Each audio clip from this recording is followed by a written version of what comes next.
మీకు తెలుసా, పురాణాల ప్రకారం మనకు కేవలం కన్నబిడ్డలే కాదు, మరో 6 కొడుకులు కూడా ఉన్నారు. ఆ 7 ఎవరో తెలిస్తే మీరు ఆశ్చర్యపోతారు.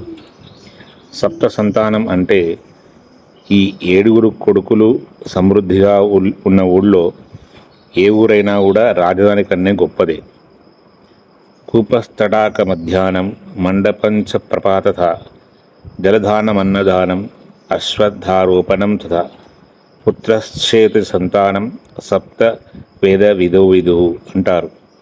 స్కాంద పురాణాల ప్రకారం ఈ సప్త సంతానం అంటే ఏమిటో తెలుసుకుందాం. మొదటిది కూపం.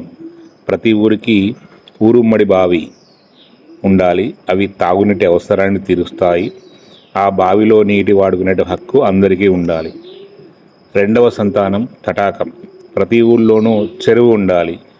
అవి కేవలం పశుపక్షాదులకు అవసరాల కోసం, అలాగే సాగు కోసం ఉపయోగపడి ఉండాలి. మూడవది ఉద్యానం. ప్రతి ఊళ్ళోనూ కనీసం ఒకటైనా పార్కు ఉండాలి. వహ్యాలి కోసం మాత్రమే కాదు, పచ్చదనం కోసం కూడా ఉద్యానవనం ఉండాలి. నాలుగవ సంతానం మండపం. ప్రతి ఊరికి ఒక మండపం ఉండాలి. అంటే టౌన్ హాలు లాంటివి అన్నమాట. పెళ్ళిళ్ళ నుండి తద్దినాల వరకు ఊళ్ళో మండపం అవసరం. ఐదవ సంతానం జలదానం అన్నదానం. చలివేంద్రాలు, దాహంతో పాటు మజ్జిగ కలిపినటువంటి రాగిజావ కానీ, అమ్మకలం కానీ, మజ్జిగ కలిసి ఉన్నటువంటి వాటివి సప్లై చేయాలి. అన్నార్తి కూడా అవి తీర్చేటువంటి ఉండాలి. అలాంటి చలివేంద్రాలు ఐదవ సంతానం. ఆరవది అశ్వత్థారోపణం. అంటే రావి చెట్టు మొలకెందించడం, రావి చెట్లు పెంచడం. ప్రతి ఊళ్ళోనూ ఒకటైనా రావి చెట్లు, తెల్లమద్ది, మర్రి, వేప, చింత లాంటి మహావృక్షం ఊళ్ళో ఉండాలి. చెట్టుని ఆరవ పుత్రుడు అంటారు. ఇది ఏడవ పుత్రుడు.